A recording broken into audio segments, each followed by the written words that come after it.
Buenos días a cada uno de ustedes, amados hermanos. Estoy muy contento de poder estar otra vez acá. La semana pasada estábamos en Cuba, visitando un lugar que se llama Pinar del Río, donde la Asociación Billy Graham está haciendo un esfuerzo muy grande para poder llevar el Evangelio. No entra con ese nombre a Cuba, sino que lo que se hace es que la federación o la agrupación de las iglesias evangélicas de Cuba invita a algunos pastores de afuera y ahí se organiza esto para ir a predicar. Para llegar a Cuba y poder compartir la palabra se necesita una visa religiosa. No cualquier persona puede entrar a Cuba y predicar. Se necesita una visa especial que te autorice a abrir la boca y hablarle a otras personas, si no, no se puede. También hay restricciones para poder hablar. Se tiene que hablar solo en los templos, no se puede hablar en la calle. Desde la revolución, desde el año 58, no se pueden construir templos en Cuba. Entonces la iglesia ha crecido con casas que se han ido ampliando y al final son como templos. Solo se mantienen los templos que estaban hasta el año 1958 y eso también se han ido como renovando. Sin embargo, y todo esto, el Evangelio está creciendo en Cuba. Es muy impresionante, la verdad, muy impresionante. Como tanta gente está yendo a las iglesias. Posiblemente el porcentaje evangélico sea mucho mayor que acá en Chile. Y esto se da en circunstancias de adversidad. El Evangelio siempre crece cuando hay oposición. Cuando la cosa está muy fácil, la iglesia tiende a dormirse y a relajarse. Y por eso vemos estos despertares tan grandes que se dan, por ejemplo, en Venezuela, en América Latina, en Nicaragua y en Cuba. Ahora, ¿qué pasa con el resto? A veces pienso yo, decimos, bueno, en los demás países hay libertad para el Evangelio y damos gracias a Dios por ello. Pero no se ve esto. No se ven los estadios llenos, no se ve la gente acudiendo a las iglesias. Entonces, claro, al final, ¿qué pedimos? Que salgan los gobiernos comunistas o que de alguna manera dictaduras se muevan, ya sean dictaduras de derecha o de izquierda. La verdad es bien difícil, debo confesarles, cómo orar. Yo recuerdo que hace muchos años atrás, leyendo a los hermanos de China, que es otra de las iglesias grandes de mucho crecimiento en el mundo, en unas iglesias que estaban visitando en Europa, los hermanos con muy buena intención empezaron a orar diciendo: Señor, que los gobiernos totalitarios, que China pueda ser democrática, que haya libertad de expresión. Y los hermanos dijeron: no oren por eso. No oren por eso. Oren para que la iglesia se mantenga firme en las circunstancias en las cuales Dios les llamó y que pueda ser luz y esperanza en las circunstancias que sean. No pedimos un cambio de cosas. Con esto yo no quiero decir que debemos anhelar, ¿verdad?, sistemas más justos. Yo creo que la democracia, pese a todas las pifias que tiene, sigue siendo el mejor sistema. Creemos eso, pero no va por ahí la cosa. Parece que Dios todavía se mueve en el misterio, ¿no?, en la adversidad.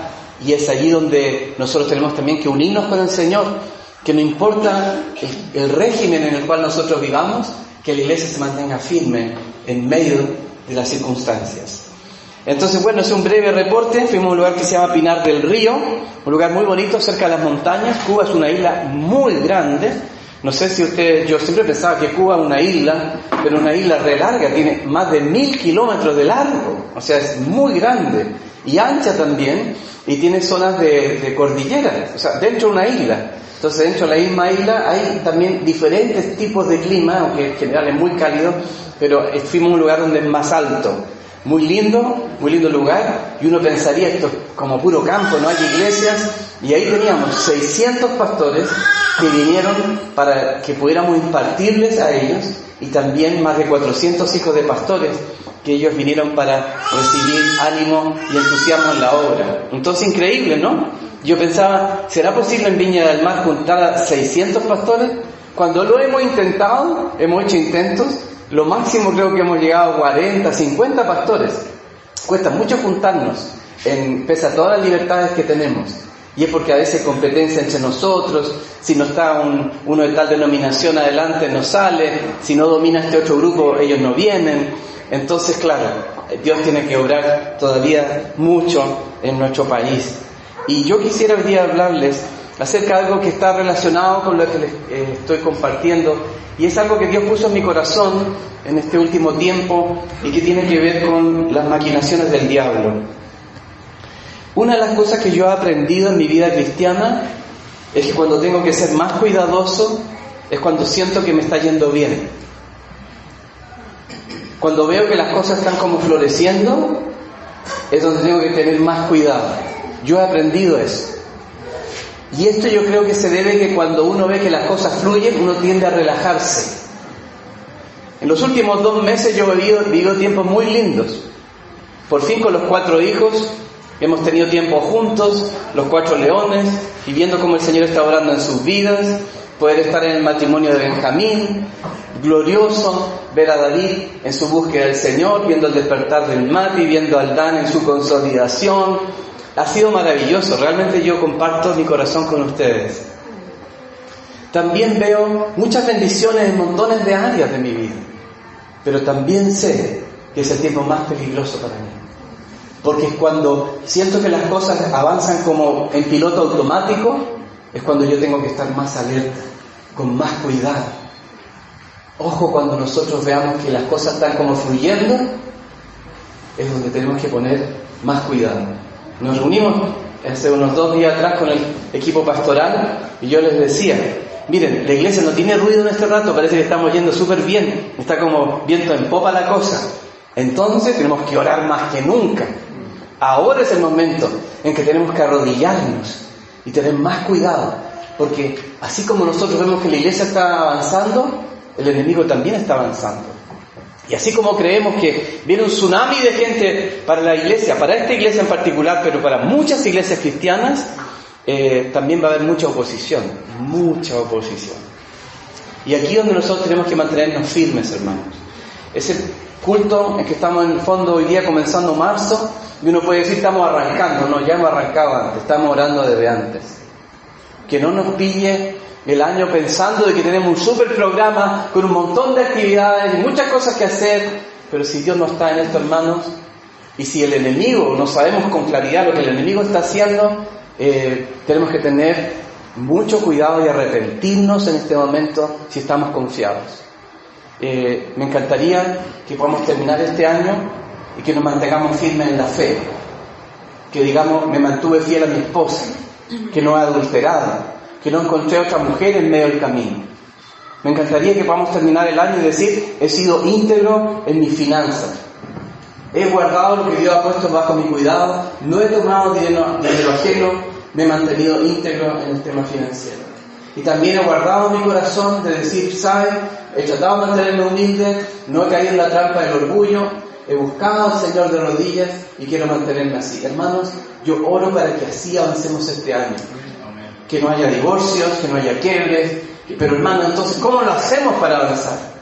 Porque una cuestión es que nosotros tenemos que entender en los deseos que tú tienes, pero también hay alguien que va en contra de esos deseos. Y por otro lado hay que saber si los deseos que tengo son los deseos de Dios. Entonces tengo que examinar mi corazón, lo que yo quiero es lo que Dios quiere. Y además, si yo sé lo que Dios quiere, también entiendo lo que el diablo quiere.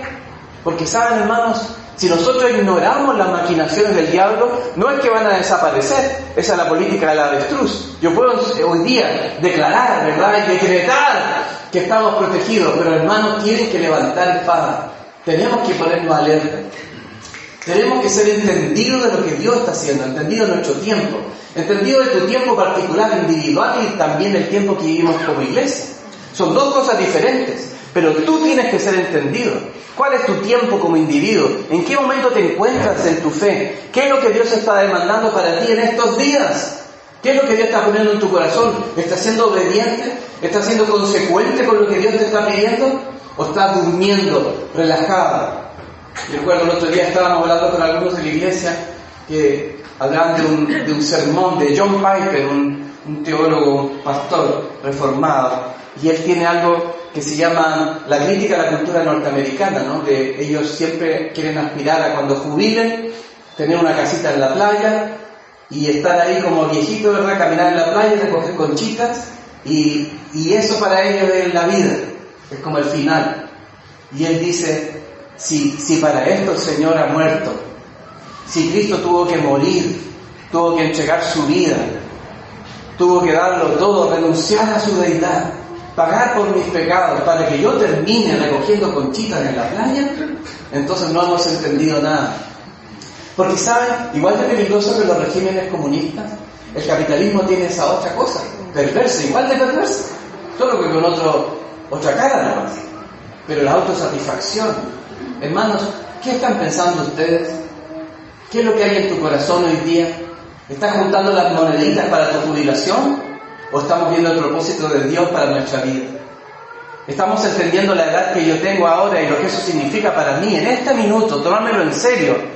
¿O yo sencillamente estoy esperando que las cosas pasen para cuando Dios venga y me llame, ¿verdad? Y por mientras yo voy a estar viendo alguna serie de Netflix mientras las cosas suceden. Es decir, ¿ignoramos las maquinaciones del diablo? ¿O es que ya algunos de nosotros ya son víctimas de las maquinaciones del diablo? Quizás ya estamos adentro de las maquinaciones del diablo. Ahora, lo maravilloso de la palabra es que dice que a tiempo y fuera de tiempo este mensaje es predicado, y yo espero que hoy día, espero que más a tiempo que fuera de tiempo, ustedes lo puedan recibir. Es muy importante entender las maquinaciones del diablo. Voy a ocupar el verso clave, que es 2 Corintios 2, verso 11, y voy a referirme particularmente a lo que habla Pablo en este caso particular, y luego vamos a entrar derechamente a cuáles son las maquinaciones mencionadas en la Escritura que el diablo ocupa en nuestras vidas. No vamos a tratar todo hoy día, si el Señor lo permite, en 2 domingos más voy a poder continuar y terminar con este tema. Tampoco que lo voy a poder terminar en su totalidad, pero un barniz para que ustedes puedan indagar en sus propias casas y estudien sobre esto. 2 Corintios capítulo 2, verso 11. Para que Satanás no gane ventaja sobre nosotros, pues no ignoramos sus maquinaciones. Dice, para que Satanás no gane ventaja alguna sobre nosotros. Satanás está buscando ganar ventaja en la vida de cada uno de nosotros. Una ventaja, algo que le permita avanzar en mi vida, en tu vida. No importa la vida que tengas, no importa si eres pastor o no eres pastor. Dios quiere ganar ventaja en tu vida, quiere agarrarte por un lado. La palabra ganar ventaja viene de una palabra griega antigua, porque no se usa todavía, incluso en la época en que Pablo la mencionaba, era una palabra vieja, pero Pablo la trae, ¿verdad? Y la ocupa, que es pleonecteo. Pleonecteo se usa solamente 4 veces en el Nuevo Testamento. Ahora, ¿qué significa pleonecteo? Esto de ganar ventaja. Es la idea de hacerle trampa a alguien con algo que le pertenece. Es que Satanás quiere tomar algo tuyo que Dios te lo ha dado y que a ti te pertenece. Eso es tomar ventaja. Dios quiere agarrar algo que te pertenece a ti y que Dios te lo ha dado. Por ejemplo, la paz que Dios te ha dado. Satanás quiere sacarla de ahí. Quiere tomar ventaja. Tomen bien a cuenta lo que estoy hablando, porque esto es palabra del Señor. Esto no es solamente una teoría. Esto te puede estar pasando a ti ahora. Puede que el diablo te esté robando la paz. Y hay que entender que es el accionar permanente de él. El gozo. Él quiere tomar el gozo que Dios te ha dado. Él quiere agarrarte en algún punto y quitarte ese gozo. Una herida, un comentario de alguien de la iglesia, alguien que dijo algo, o alguien que murmuró acerca de ti. Quitarte el gozo. El compañerismo, ese sentido de hermandad entre nosotros. Satanás quiere robar eso. Quiere quitarlo entre medio. Quiere que alguien se resienta, ¿verdad? Y empiece a hablar mal del otro hermano, y así esto comienza como una cadena. Un sentido de perdón y de victoria que habíamos logrado, el enemigo quiere robarlo. Por ejemplo, si yo perdoné a alguien por una herida que él me ha causado, Satanás va a traer pensamiento otra vez, pero mira lo que te hizo, ¿cómo lo puedes perdonar? Y uno dice, pero si yo ya lo perdoné. Es que él va a querer robarte ese gozoso perdón que tú le diste a alguien. Y también la victoria que has tenido sobre tu vida.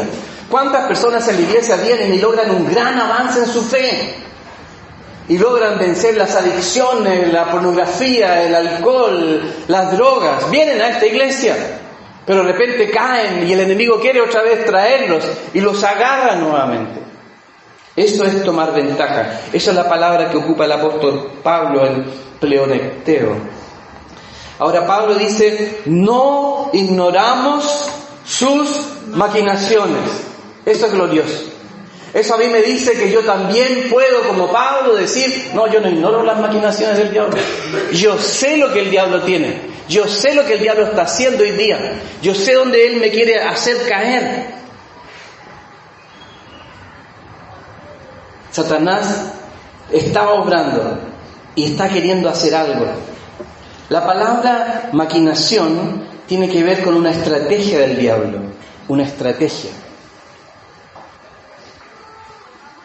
En el caso particular que se habla este verso que leímos en 2 de Corintios, Pablo está escribiendo esta carta nuevamente a una iglesia. Algunos dicen que una iglesia pentecostal, ¿no? Los corintios son medios pentecostales, ¿sí?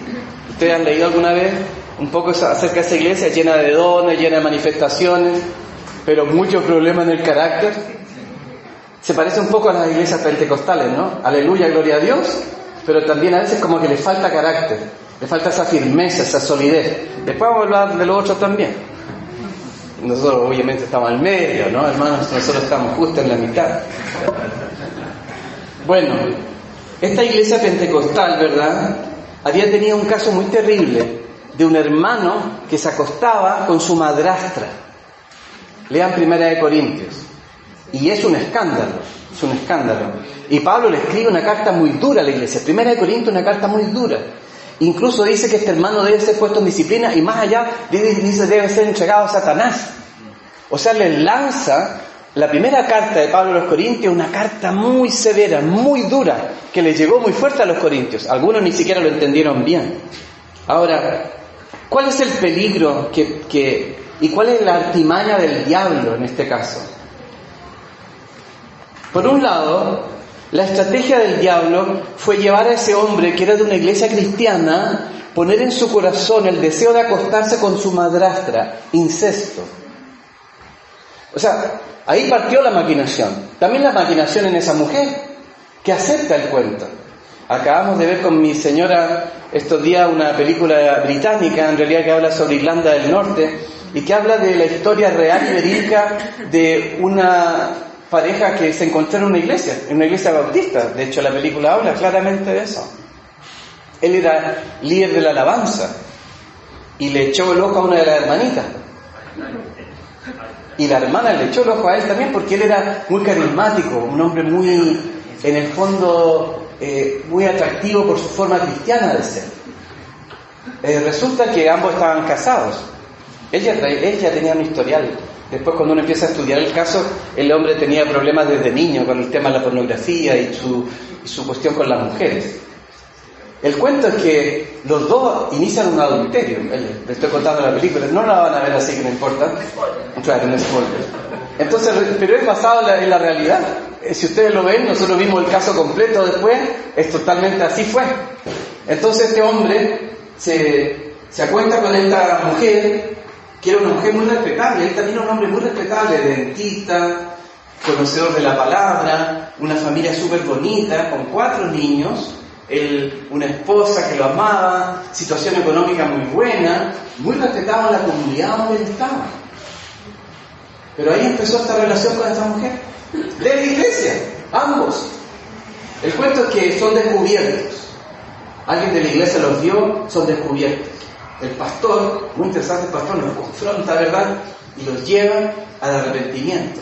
Se supone que se arrepintieron ambos. Pero el impacto fue tan grande en la vida del esposo de ella y en la esposa de él, que todo quedó un poco... La esposa de él se metió en el alcohol, el esposo de ella, una tristeza muy profunda, miembro de la policía, el esposo de ella. ¿Y saben lo que ideó este hermano, el de la líder de la alabanza, el que se acostó con la otra? Dijo, para evitarle el sufrimiento, porque es tanto el sufrimiento que le hemos ocasionado con el adulterio que hemos tenido, que los vamos a asesinar a ambos. Y los asesinaron. Lo prepararon entre los dos. No fueron descubiertos hasta 20 años después. O sea, es una historia verídica que aquí dice, ¿y cómo comenzó esto? La película comienza alabando al Señor, unas canciones que nosotros hasta conocemos. Ellos con las manos levantadas cantando al Señor. Y uno dice, es de terror. Pero eso ocurre todos los días en las iglesias evangélicas. Esto es pan de todos los días. Líderes que caen, personas de la iglesia que llegan, ¿verdad? Y peor que en el mundo incluso. A veces hay peleas dentro de la iglesia que son peores que los mundanos. Y entonces, ¿saben lo que sucede, hermanos? A veces nos pasa por ingenuos. Nos pasa porque creemos que a nosotros no nos va a ocurrir. Pensamos que esto es solamente para cierto tipo de personas. Hermano, si piensas eso, estás en la mira del diablo. Porque Pablo dice, no ignoramos las maquinaciones del diablo. ¿Sabes lo que Dios está preparando para ti? Gloria a Dios. Pero ¿sabes también lo que el diablo está preparando para ti? Porque ambos están preparando algo. ¿A qué plato vas a ir a recibir? Entonces, por un lado, lo que estaba ocurriendo en esta iglesia es que este hermano, que se había acostado con su madrastra, le habían dado una severa reprensión. Entonces, primero, el engaño del diablo sobre ese hombre, el engaño del diablo sobre esa mujer, el engaño del diablo sobre la iglesia, porque la iglesia no tuvo los pantalones para confrontar a los hermanos. De hecho, Pablo les dice, ¿cómo ustedes pueden tolerar que exista esa situación adentro de la iglesia? Yo recuerdo que una vez nosotros nos ganamos un tremendo enredo en otra ocasión, con una pareja que decía, mira, nosotros queremos casarnos, pero más allá, más adelante, porque queremos juntar plata, ¿verdad? Vinieron todos los jóvenes de la iglesia que pastoreábamos en ese momento, y resulta que dijimos con la Nimín, no, porque no pueden convivir, ellos querían convivir primero y después casarse. Y dijimos que no, nos lloraron, dijimos que no, pero eso nos significó una tremenda oposición después más adelante. Que no teníamos amor, que no éramos capaces de ponernos en su lugar, pero es que era contrario a la Escritura, era contrario a la Biblia, no es lo que Dios quiere. Y a veces como iglesia, disfrazados en un falso amor, empezamos a tolerar cosas que ni Dios tolera. Y nosotros tenemos que tener mucho cuidado con esto. Entonces la iglesia de Corinto, ya estaba ella también engañada por el diablo. No solo el hermanito, no solo la hermana. La iglesia entera estaba siendo engañada. La maquinación del diablo en contra de la iglesia. Y también en contra de Pablo. Porque le estaba trayendo un tema de estrés innecesario. Y un conflicto con una de sus iglesias que él fundó. O sea, aquí el diablo cuando la hace, la hace. O sea, no estamos diciendo que solamente engañó a uno, a otro, sino que daña a su iglesia, y la iglesia engañada, y daña al apóstol Pablo también. Imagínense, en vez de ir a estar predicando el evangelio con gozo a muchos lugares, Pablo tiene que sufrir esto y tiene que confrontarlos. Y más encima atacan a Pablo. Le reprochan de por qué fue tan severo. Lean la carta. Y Pablo dice, voy a volver. Y le reclaman que Pablo no ha vuelto. Y le dice, les conviene que no vuelva. Primero arrepiéntanse. Qué interesante, ¿no? Pero toda esta maquinación, ¿cuándo comenzó?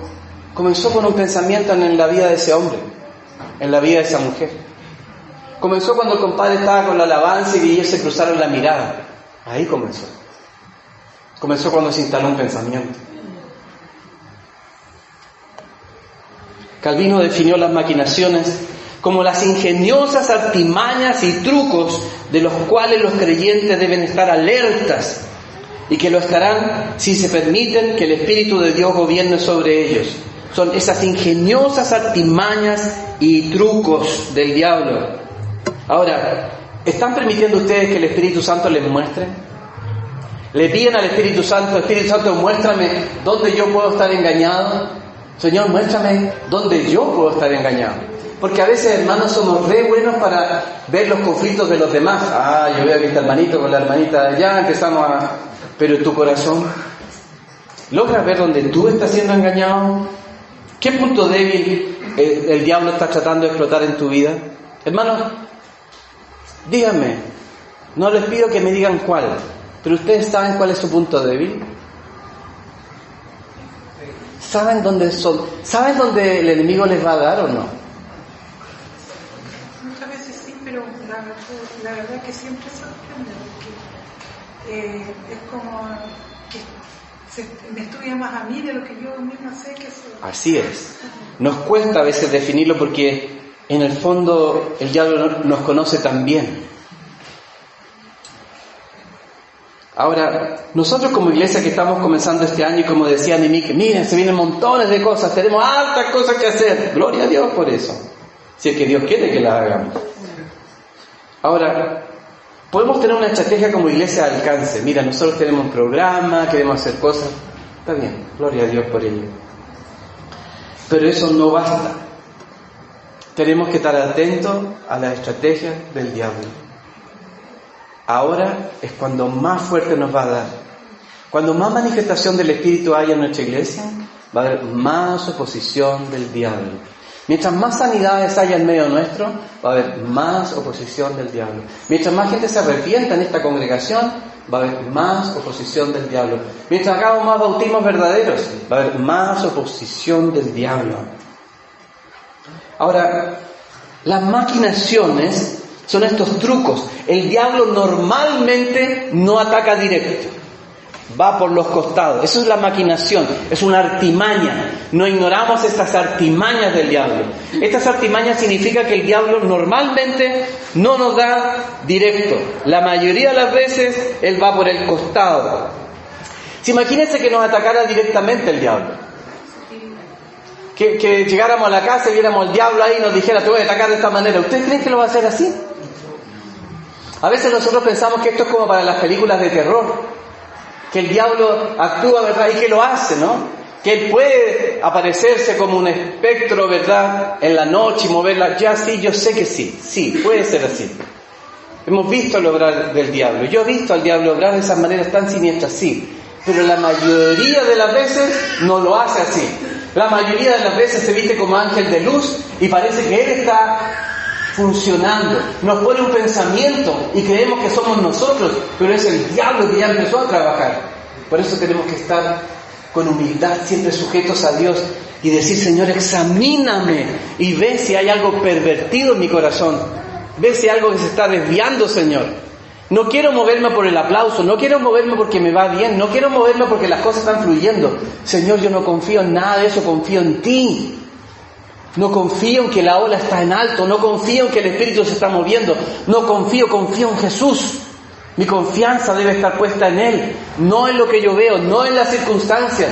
Debo depender íntegra y totalmente de Él. Amén.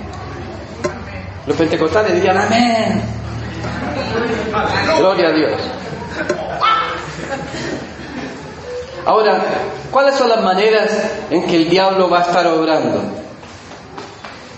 En Efesios 6, cuando nos habla de la batalla espiritual, y Pablo habla sobre la armadura, Efesios 6, 12 y 13 dice así: porque nuestra lucha no es contra sangre y carne, sino contra principados, contra potestades, contra los poderes de este mundo de tinieblas, contra las huestes espirituales de maldad en las regiones celestes. Por tanto, tomad toda la armadura de Dios, para que podáis resistir en el día malo, y habiéndolo hecho todo, estar firmes. O sea, pónganse toda la armadura, resistan, y habiendo terminado todo, se mantienen firmes. No es que después se van de vacaciones. Algunos piensan que el día en que nos convertimos, como que ya, gloria a Dios, ¿verdad? Y la vida como que ahora es un pedazo de cielo, y como que todo hace bien. Hermano, el día que te convertiste, eres parte de un ejército, y en plena guerra. Es una guerra entre el reino de Satanás y el reino de nuestro Señor. Y el campo de batalla somos nosotros. Es una guerra entre el diablo y nuestro Señor. Y el campo de batalla somos nosotros. No se enreden. Aquí está la batalla todos los días. Allí está, en tu mente, en tu corazón. Ahí se está librando la batalla. No vayan a buscar la batalla allá a la esquina. No pretendan hacer guerra espiritual, ¿verdad? No, está aquí. Está aquí. El problema básico es que es una batalla entre el reino de Dios y el reino de Satanás, y que el hombre mismo es el campo de batalla. Las batallas muchas veces son visibles. No sé si han visto lo que está sucediendo ahora con Ucrania, ¿no? Ya, así es la vida, así es la guerra. no hay ganadores. Parece tan injusto lo que está ocurriendo. Por otro lado, ¿hasta dónde va a seguir gente muriendo? Y por otro lado, la pobre Ucrania no va a poder resistir a Rusia por mucho tiempo. Los demás países están sacando la plata. Igual parece injusto. Ahora, en términos de política o de logística de guerra, así va a ser. Cuando se ganó la Segunda Guerra Mundial, se le entregó un pedazo a los comunistas, un pedazo del mapa. Pero es que ya no había fuerzas ni para pelear. Se les entregó nomás. Y se dividieron. Así de frío es. Cuando uno piensa en la justicia en este mundo, no hay mucha justicia en este mundo.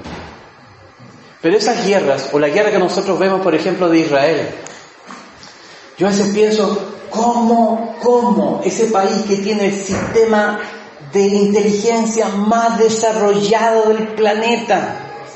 O sea, ni los norteamericanos tienen un sistema de los judíos, digamos. El Mossad le da cancha, tiro y lado, ¿verdad?, a la CIA y al servicio secreto. Todos saben eso.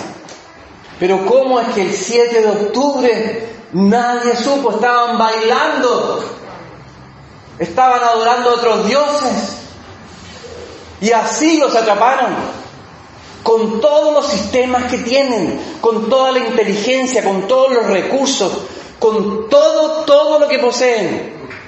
Se descuidaron, pelearon entre ellos y los agarraron justo cuando estaban divididos, y hasta ahora están pagando las consecuencias. Yo digo, es casi como una imagen de lo que nos puede suceder a nosotros.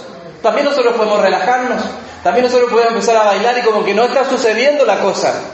Pero ¿cuándo creen que nos va a agarrar el diablo? Ahí, pues bailando,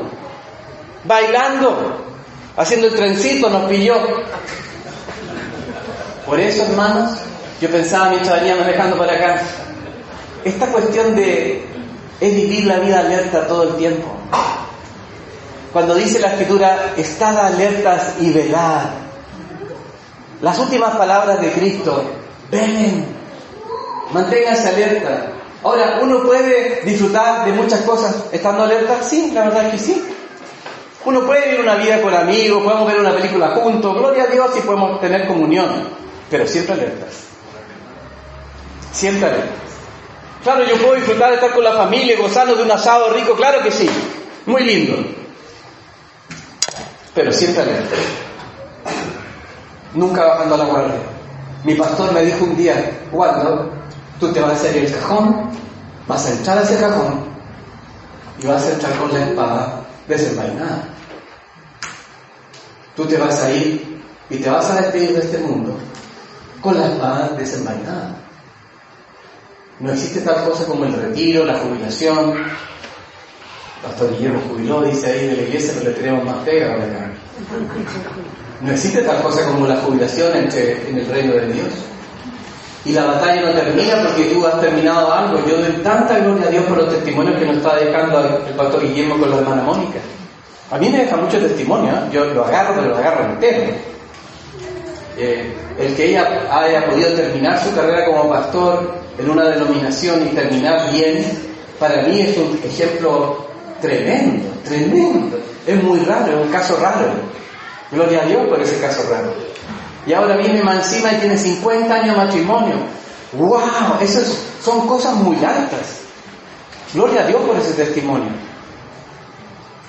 Pero no ha terminado.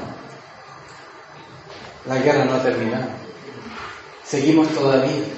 Nos gozaremos cuando terminemos de construir el templo, sí nos gozaremos, pero estaremos en medio de la batalla.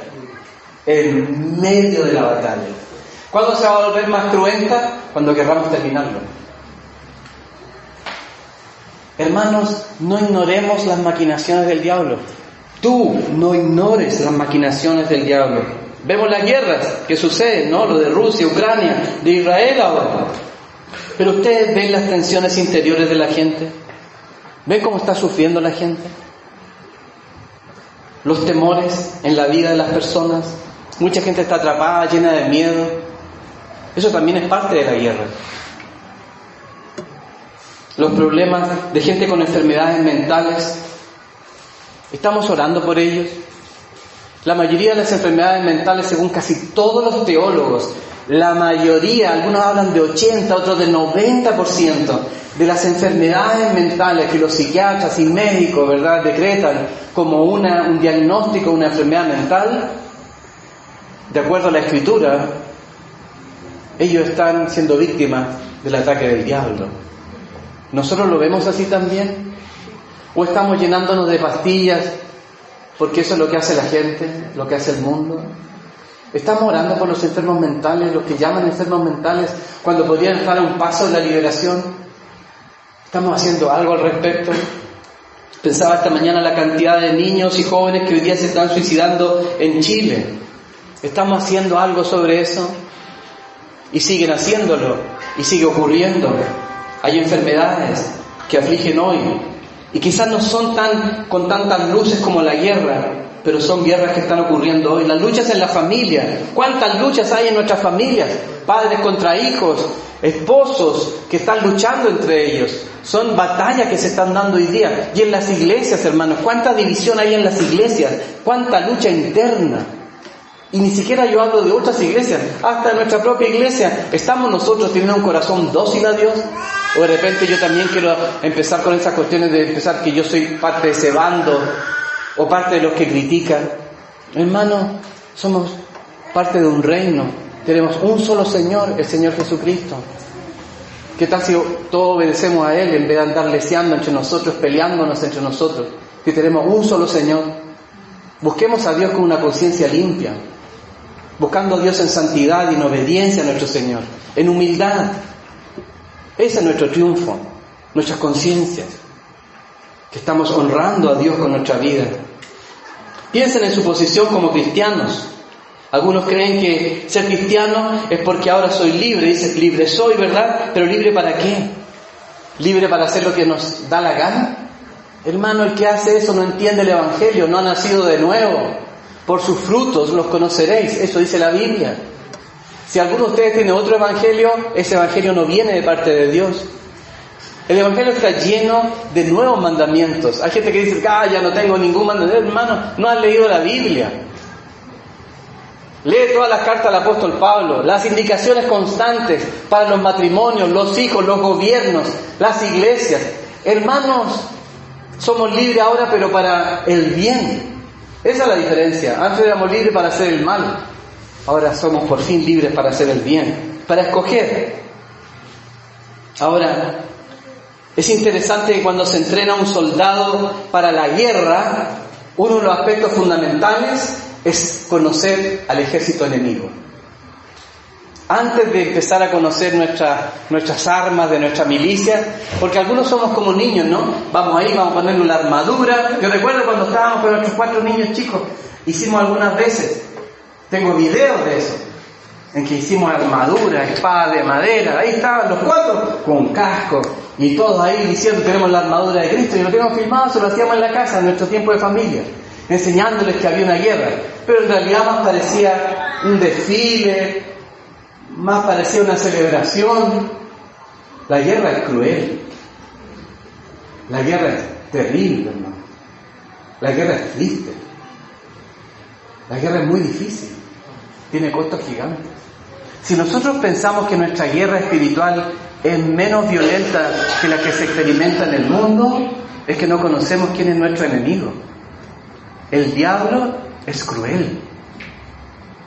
El diablo es cruel, no solo es malo. Y el objetivo del diablo es destruirnos. Lutero escribió en su himno: con furia y con afán, acósanos Satán, por armas deja ver, astucia y gran poder, cual él no hay en la tierra. Sabían cuál era el enemigo. Sabían el tamaño del enemigo. Hermanos, nuestro enemigo es mayor que nosotros. El diablo es mayor que tú, es mayor que tu inteligencia, es mayor que tu raciocinio. El diablo sabe mejor que tú cómo construir o destruir tu propia vida. Lean la Biblia. Está llena de santos, profetas, patriarcas, hombres grandes y gloriosos, reyes de Israel que fueron derrotados en un momento por el diablo. La Biblia está llena, lean la Escritura, está llena de hombres notables, hombres inteligentes, hombres como Salomón, hombres como David, que fueron derrotados por el diablo. Si tú te crees mayor que ellos, más sabio, más piadoso, yo creo que ya tú estás siendo víctima de las maquinaciones del diablo. Porque seguramente tienes un pensamiento erróneo, porque piensas que tú solito puedes derrotar al diablo. Los más sabios y los más grandes hombres han sido derrotados por el diablo. Ahora, la Biblia afirma que tú y yo podemos vencerlo.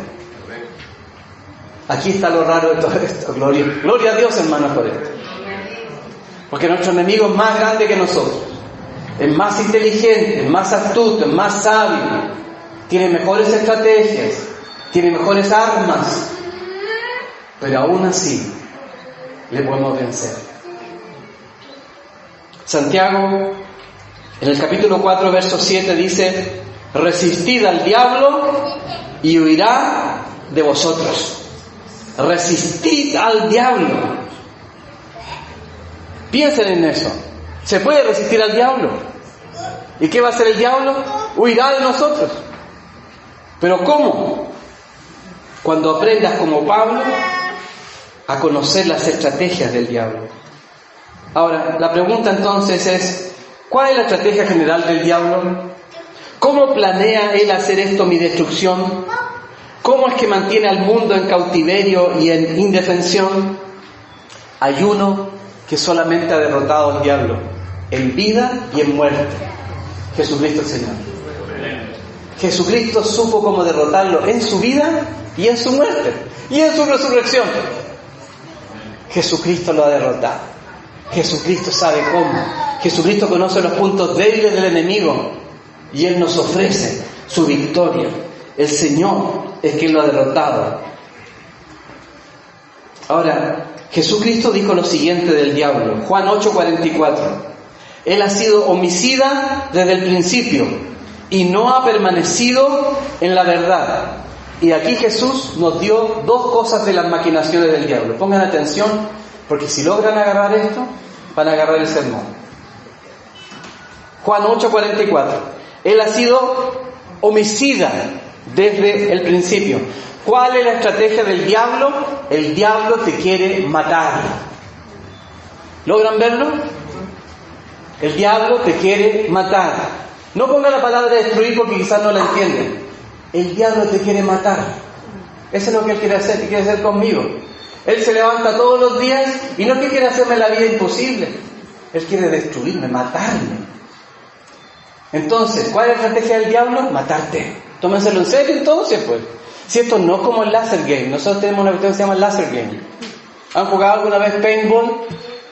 Es muy adrenalínico. Yo he jugado varias veces paintball. Y uno se pone el traje, ¿verdad? Hay que poner la máscara. Y todos como que se transforman. Los hombres somos como niños realmente en estas cuestiones. Pero yo mismo como que me lo creo. ¡Guau! Y uno se empieza a meter. Pero en el fondo es un juego. Porque yo sé, aunque me duela la bala, me rebota y no me mata. Pero aquí el diablo quiere matar. No estoy jugando paintball con el diablo. No estoy jugando laser game con el diablo. No me está quitando vida. Me quedan 8 vidas todavía. No. Te quiere arrebatar tu vida. ¿Logran verlo? Esto es muy serio. No saldríamos a un campo así nomás si sabemos que el enemigo nos quiere matar.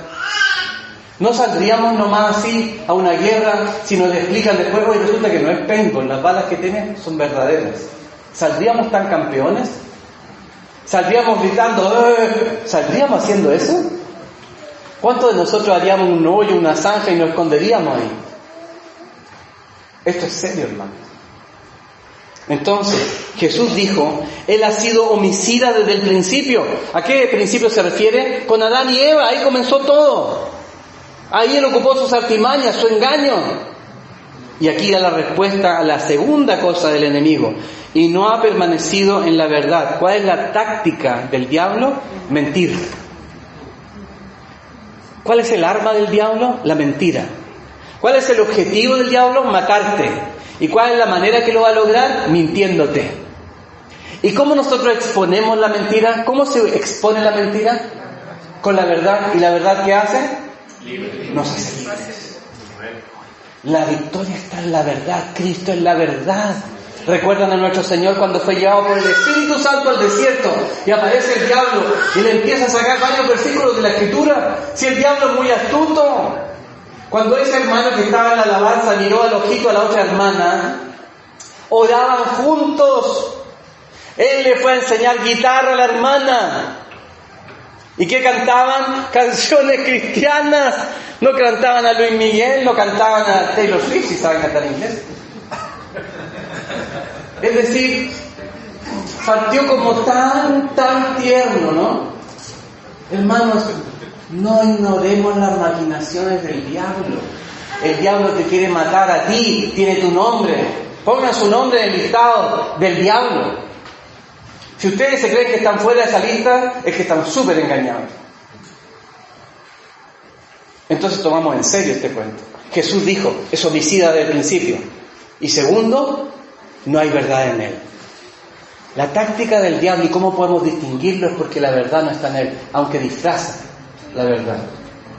Le propuso a Cristo, aquí aliméntate de este pan, yo te voy a dar pan. No. Yo no me alimento de las cosas, mi alimento es el Señor. La respuesta de Cristo fue con la propia palabra, no solo de pan vivirá el hombre. Le responde, pero para eso hay que conocer la palabra, hay que vivirla.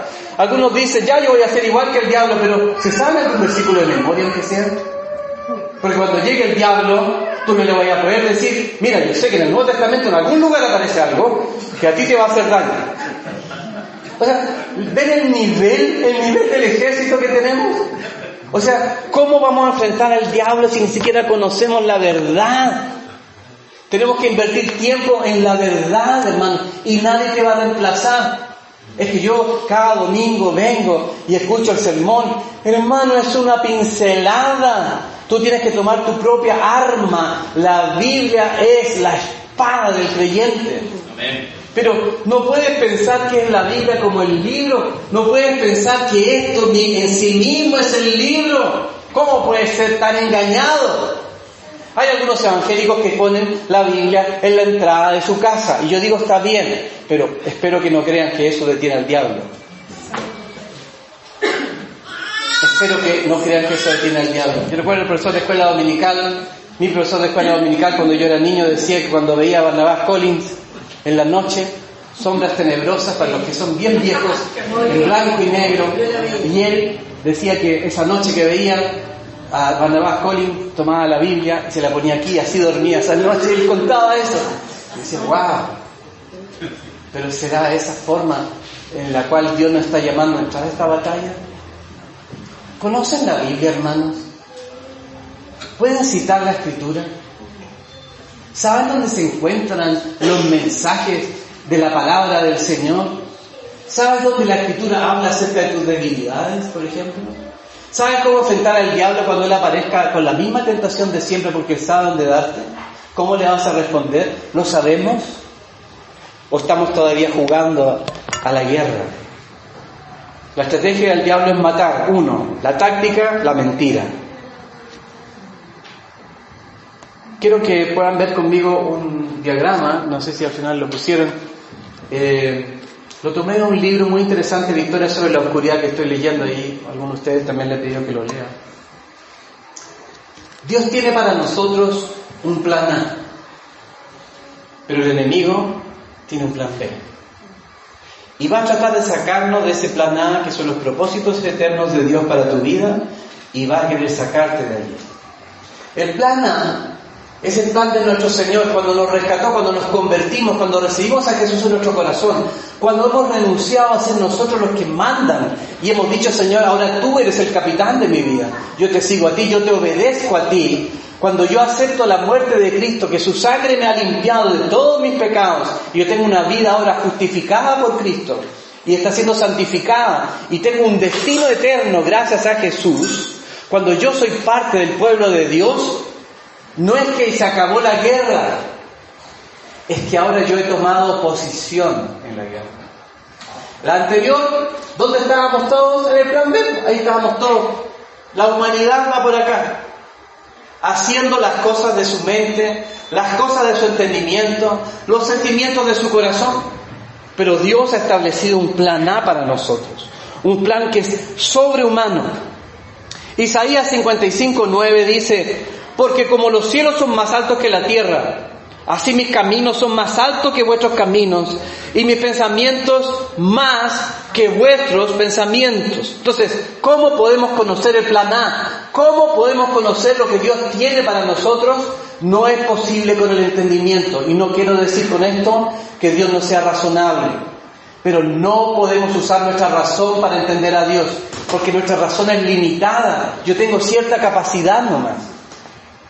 ¿Cuántos de aquí son inteligentes? El que levante la mano probablemente no sea tanto.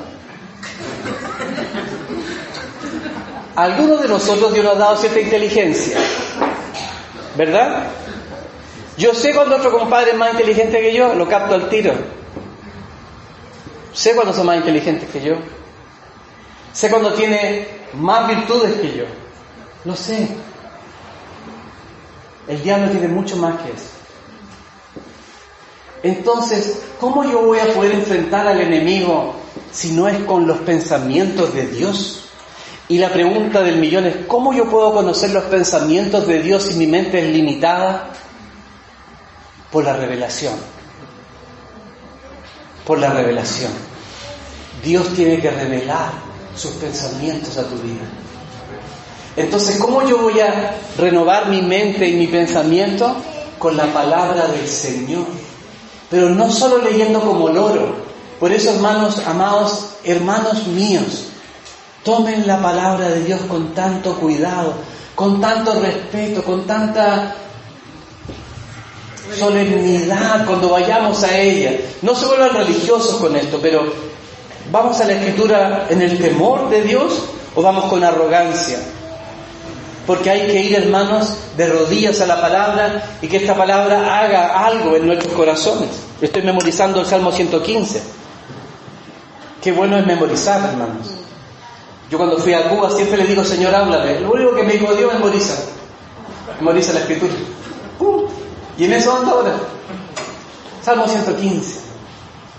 Y cuando el salmista está hablando, tanto que aprender y tanto que relacionarlo con lo que estoy hablando ahora, y cuando dice: no a nosotros, Señor, no a nosotros, sino a ti la gloria, a tu nombre la gloria, por tu misericordia y por tu fidelidad. ¿Qué pues dirán las naciones?, dice la Escritura, y ahora ¿dónde está tu Dios? Y el salmista responde y dice: nuestro Dios está en los cielos y Él hace lo que le place. Oh, me encanta eso. Él hace lo que le place. Y Dios va a ocupar hasta el diablo en nuestras vidas para nuestro bien. Incluso las batallas que Él quiera darme, yo voy a crecer a través de eso. Recuerden la vida de Job. Había un trato para él. Recuerden la vida de Pedro. El Señor le dice: mira, el diablo os ha pedido para zarandearos, para agitaros, para movernos. Pero yo estoy rogando por ti, dice el Señor. He rogado por ti para que la fe no te falte. Entonces el Señor va a permitir a veces que hasta el enemigo nos toque, pero nunca derribarnos. No le tenemos miedo, porque el que reina es nuestro Señor. La Escritura dice ahí en el Salmo 115 que ellos tienen sus ídolos de plata y de oro, obra de manos de hombre. Dice: tienen boca y no habla, tienen ojos y no ven. Tienen, dice, oídos y no oyen, tienen nariz y no huelen. Tienen manos y no palpan, tienen pies y no caminan. No emite sonido alguno con su garganta, dice la Escritura. Y después agrega: semejantes a ellos son los que los hacen y los que confían en ellos. No solo los que los hacen. Y yo pensaba: Señor, ¿tengo ídolos yo en mi vida? Sí. Sí tengo. Una de las cosas más dramáticas, los que han leído la Escritura en el Antiguo Testamento, cuando leen la historia de los reyes, hubo pocos reyes buenos, casi todos eran reyes malos, ¿no? Estoy hablando de Israel, de Judá. Y decía la Escritura: y buscó a Dios por un tiempo, pero nunca sacó los ídolos de los lugares altos. Vean la Biblia, nunca sacaron los ídolos. Buscaron a Dios, pero nunca sacaron los ídolos. Y ahora yo pensaba, ¿tenemos ídolos hoy día? El ídolo es aquel que puede reemplazar a Dios. ¿Hay algo que está reemplazando a Dios en tu vida en algún área? ¿Algo que estás buscándolo para satisfacer una necesidad aparte de Dios? ¿Estás buscando placer para escapar del dolor en algo que no es Dios? Eso es un ídolo.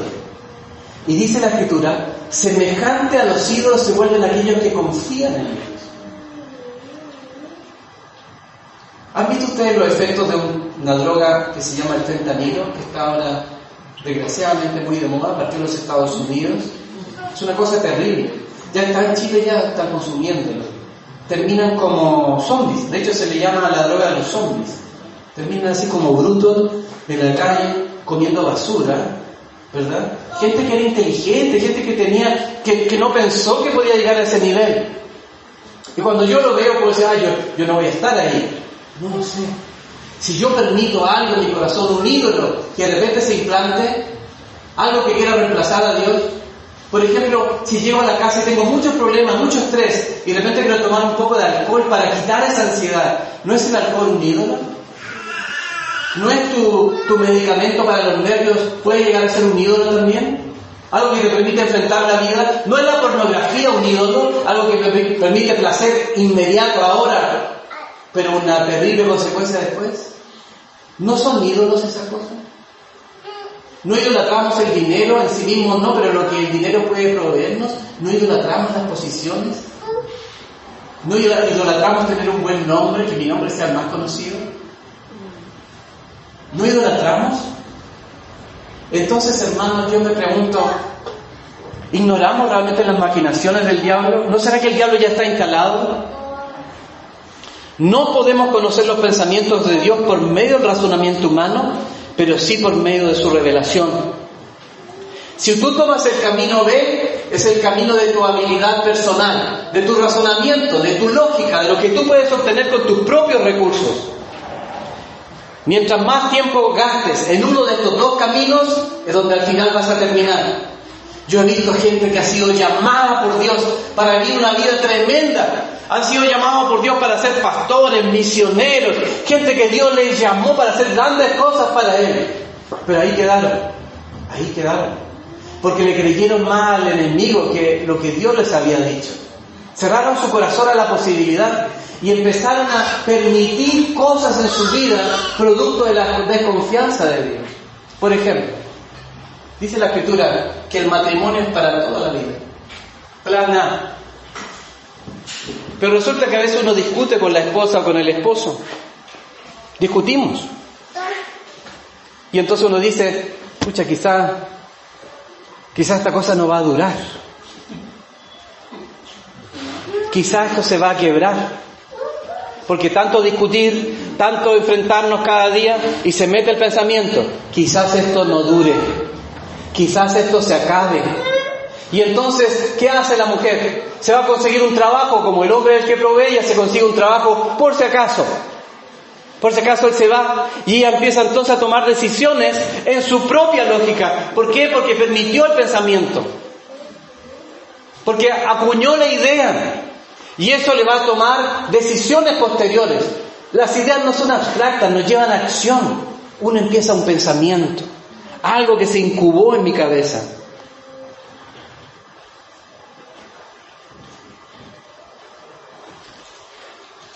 Y al final, aquellas personas que incuban la idea del divorcio, posiblemente terminen allí, porque lo vieron como una posibilidad. A mí lo que me ha ayudado mucho en el tema del matrimonio es que la palabra divorcio no está en el diccionario de Dios. Esa es mi teología. Y tú dirás, pero yo tengo un mal matrimonio. Bueno, ahí tendrás que orar por fe nomás, confiar en el Señor. Pero no hay alternativa, dice la Escritura. Empezaré a apoyarme en mis razonamientos. Proverbios 3, 5 al 6 dice, fíate de Jehová de todo tu corazón y no te apoyes en tu propia prudencia. Reconócelo en todos tus caminos y Él enderezará tus veredas. Fíate de Jehová de todo tu corazón y no te apoyes en tu propia prudencia. Yo por años de mi vida he sepultado años de mi vida. Yo puedo decirles las fechas cuando esto comenzó.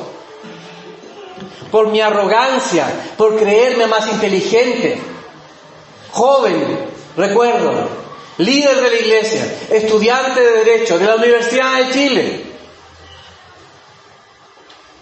Teníamos una buena situación, muchas oportunidades por delante.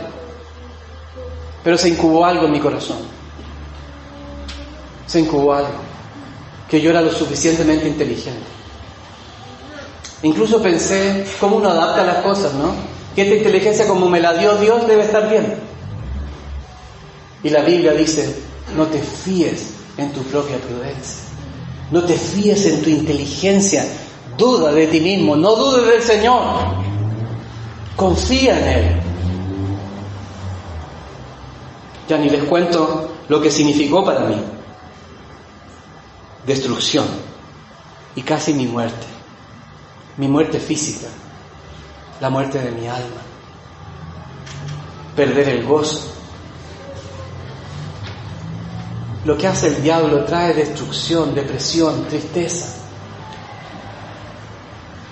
El Señor me permitió volver a su camino a través de la verdad. ¿Cómo desenmascaramos al diablo? Con la verdad. Arrepentirme, confesar mis pecados y volver a caminar con Él nuevamente. Pero ya bien herido, con muchas magulladuras en mi vida, con muchos traumas también. Muchas cosas quedan del pecado. El problema es cuando la gente empieza a vivir en estos dos planos, un poquito del plan A y un poquito del plan B. Se vuelve como el hombre de Santiago, de la carta de Santiago, en el capítulo 1, verso 8. El hombre de doble ánimo es inconstante en todos sus caminos. Cuando uno empieza a vivir con un pie allá y un pie acá, eres inconstante. Nunca creces, nunca maduran en la fe. Hay gente que en la iglesia lleva años y se mantienen como niños. Hay personas que se mantienen años en la iglesia y no maduran, no crecen. Sin embargo, veo a otros que le hacen caso al Señor y se comprometen con el plan A y en poco tiempo han alcanzado tantas victorias en su vida como muchos otros aún no lo han logrado. ¿Por qué? Porque otros se han permitido esos engaños del diablo en su propia vida, las maquinaciones del diablo. Con esto voy a terminar. ¿De dónde salen?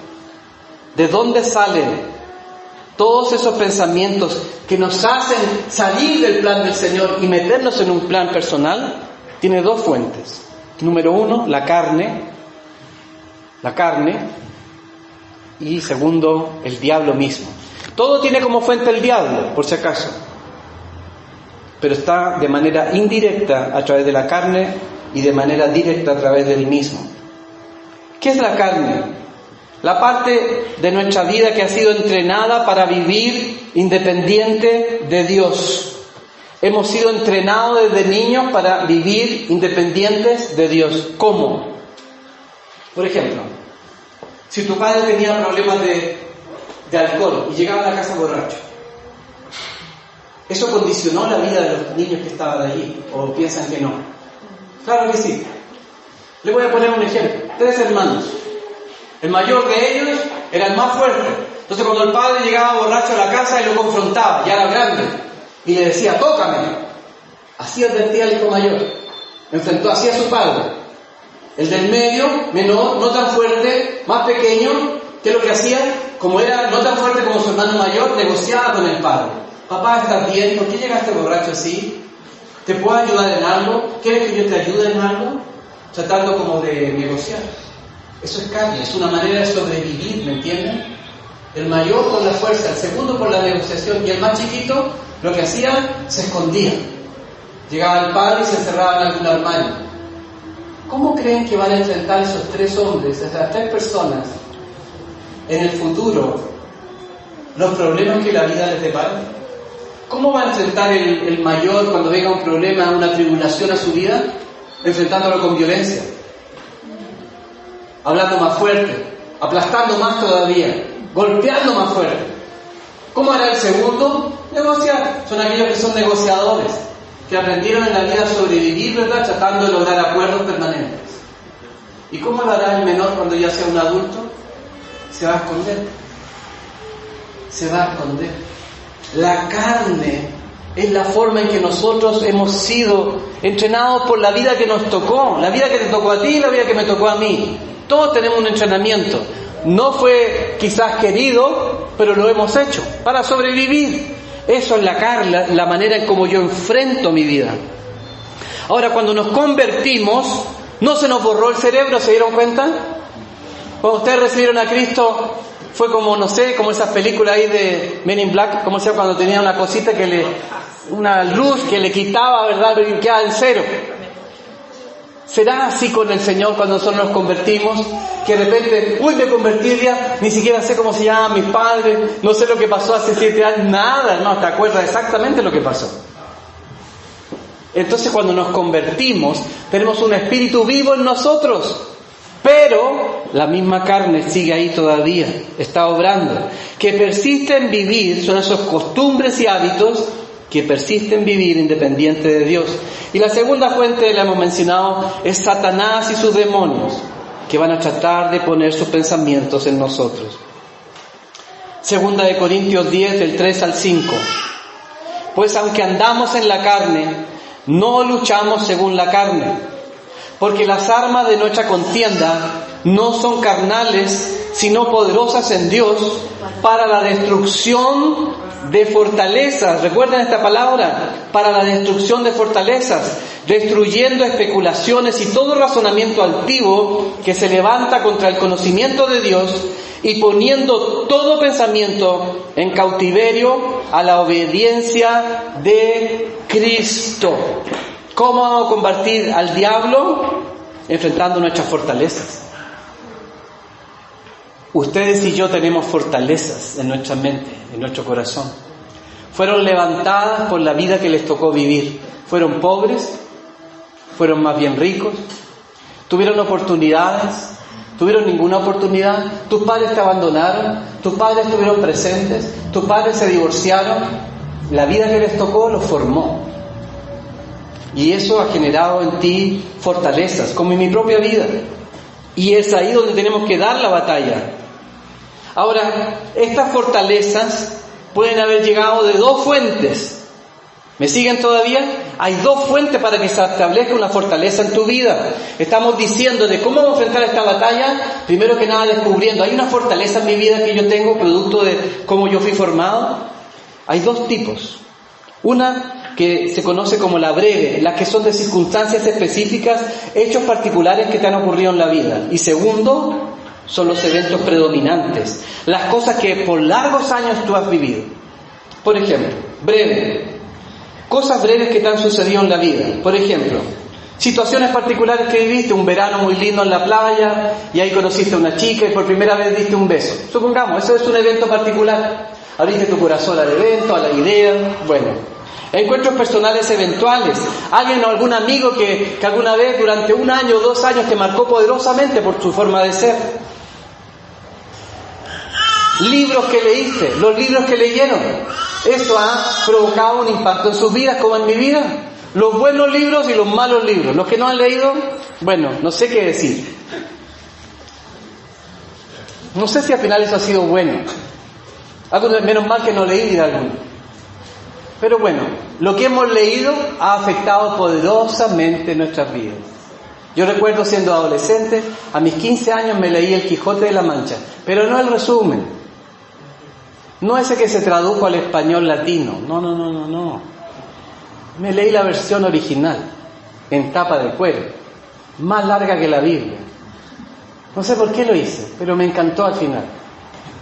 Fue vacaciones de invierno en la casa de mis abuelos, en la Roca de Santo Domingo. Me mamé las 2 semanas para leerme El Quijote de la Mancha. Me levantaba súper temprano, no era ni cristiano, pero me marcó ese libro, poderosamente. Después descubrí que había conexiones de Cervantes con la Biblia, y hay un libro que se dedica a ver todas las coincidencias de la Biblia y el Quijote. Muy interesante si algunos quieren alguna vez, pero que me influyó. También leí cosas que nada que ver. las revistas del Rico MacPato, el Pato Donald. Claro, generaban pensamientos en mí también, el Condorito. ¿Pone pensamientos en nuestra mente o no? Claro que sí. Todas las cosas que hemos leído, los periódicos, las películas que hemos visto, toda la filmografía que tenemos antes de convertirnos, ¿les afectó? Claro que sí. Lo que vieron antes de conocer a Cristo, claro que les afectó. Genera una manera de vivir. ¿Cómo eran ustedes cuando adolescentes iban al cine? O yo soy el único, pero no importa. Aunque yo sea el único, les voy a decir. Yo iba a ver las películas, por ejemplo, de James Bond al cine. Y yo cuando salía del cine, yo me sentía como James Bond. Tum, tururu, tum, tum, tum. Y miraba, yo salía del cine mirando, viendo alrededor si había algo raro. O sea, cáchese el nivel. O sea, ¿eso produjo algo en mí? Claro que produjo algo en mí. O los que vimos cuando niños, Bambi, cuando matan a la... O sea, imagínense, yo lo vi eso, fui con mis papás, yo no podía creer lo que estaba sucediendo. O sea, ¿eso claro que afectó? Claro que afectó. Yo recuerdo que a mis hijos una vez estábamos viendo, no sé, en la tele algo de Pinocho y uno de los niños empezó a llorar. Algo ahí le pasó, algo tocó su corazón. Piensen en todas las películas que han visto. ¿Les ha tocado? Claro que les tocó. ¿Ustedes creen que son inmunes, que a ustedes no les llegan las cosas? Está allí. Hay un afluente que puso pensamientos, que puso ideas que no vienen de Dios, que se han instalado.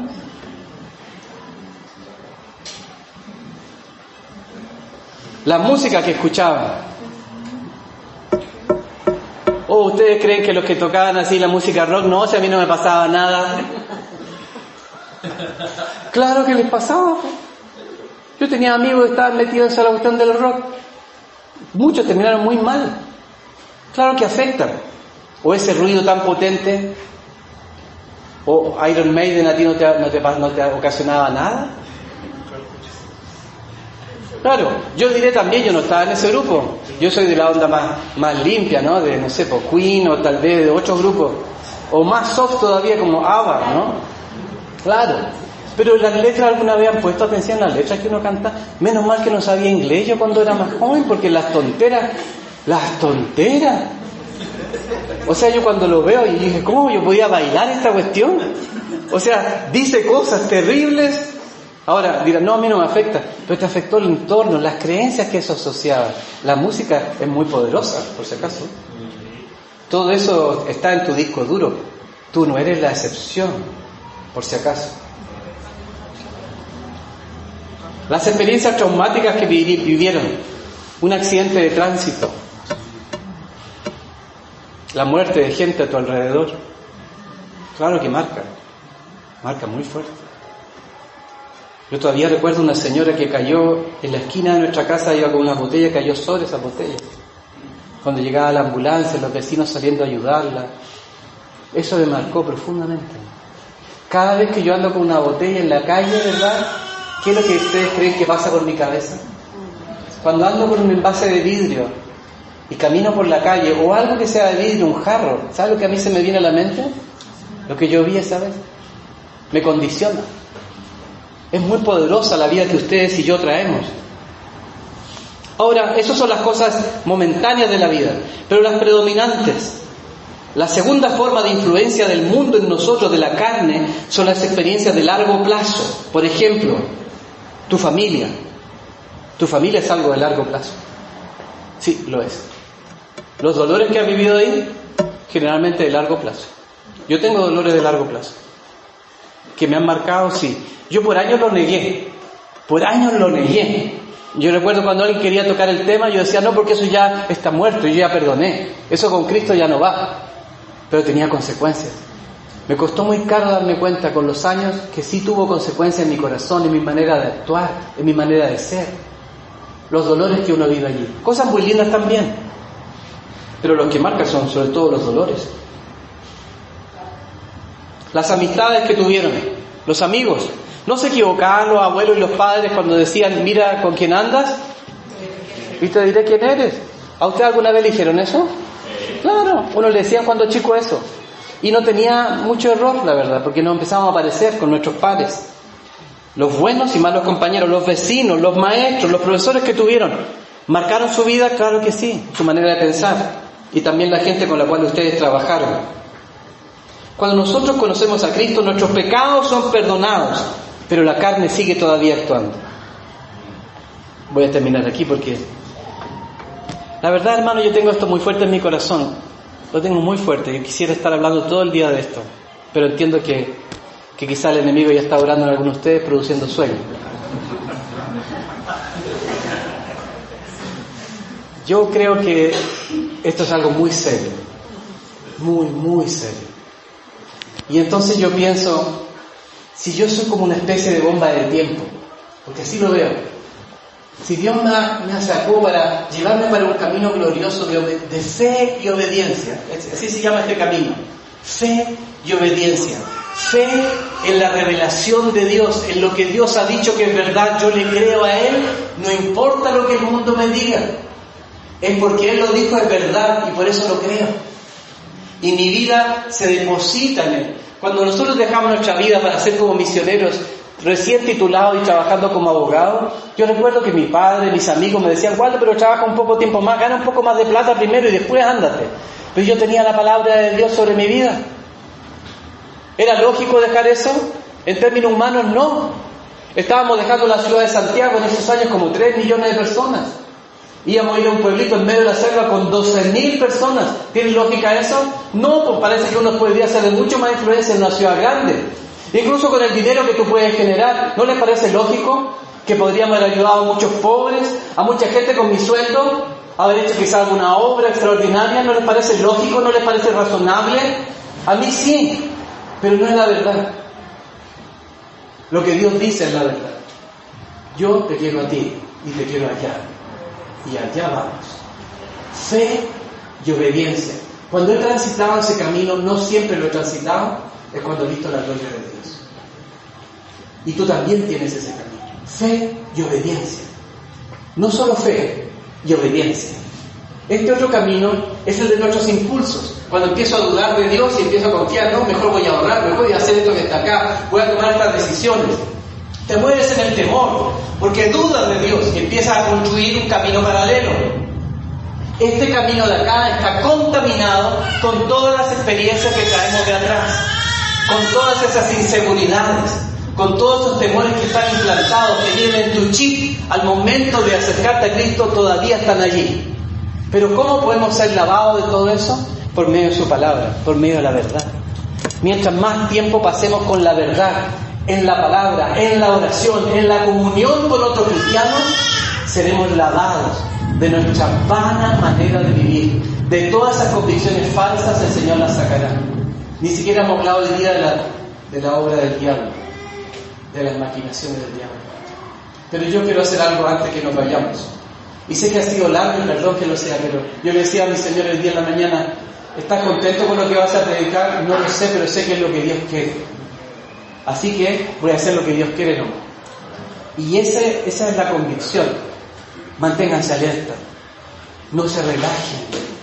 Piensen bien en la estrategia que el diablo está ocupando hoy para tu vida. Por favor, no se vayan de aquí diciendo, yo sé cuál es la estrategia que Dios tiene en contra de él, sé la estrategia que Dios tiene en contra de ella, y sé también la tuya. No hagan eso. No hagan eso, hermano. Pregúntate a ti mismo, ¿qué es lo que el diablo está haciendo en tu corazón? ¿Cuáles son los pensamientos que el diablo ya puso en tu mente? O ya eres libre, o ya a ti no te toca, o ya tú eres inmune, o tú ya sabes tanto que el enemigo a ti no te visita. ¿Crees eso? ¿Realmente lo crees? Porque bíblicamente no tiene sustento. No ignoramos las maquinaciones del diablo. Pablo ya había hecho muchos cursos, ya había tenido un montón de experiencias, ya había visitado el tercer y cuarto cielo, ya había hecho muchas cosas en su vida, pero todavía sabía que no había que ignorar las maquinaciones del diablo. ¿Alguno de ustedes esta mañana ha logrado darse cuenta, no digan qué, pero alguno de ustedes ha logrado darse cuenta de algún engaño que está viviendo hoy día? ¿El Espíritu Santo le ha mostrado algo a alguno de ustedes? Porque yo quisiera orar por ustedes. Si hay un área de debilidad que te la mostró, ¿por qué no venimos acá y decimos, Señor, yo te entrego esta área débil de mi vida? Porque no quiero ser como esa película. No quiero terminar como ese hermanito. Quiero terminar este año y los años de mi vida agarrado de Cristo. Muy bien. ¿Alguno de ustedes quiere pasar aquí adelante para que oremos? Amén. Muy bien.